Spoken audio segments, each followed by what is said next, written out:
kita akan bangkit untuk jatuhkan Najib kalau berani Datuk Seri Anwar Ibrahim dipenjarakan.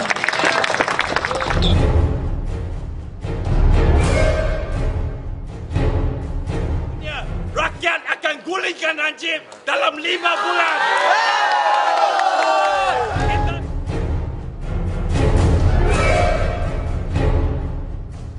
Saya yakin majoriti rakyat akan bersama saya. Kalau berani Perdana Menteri Najib penjarakan Datuk Seri Anwar Ibrahim, kita akan bangkit jatuhkan Najib.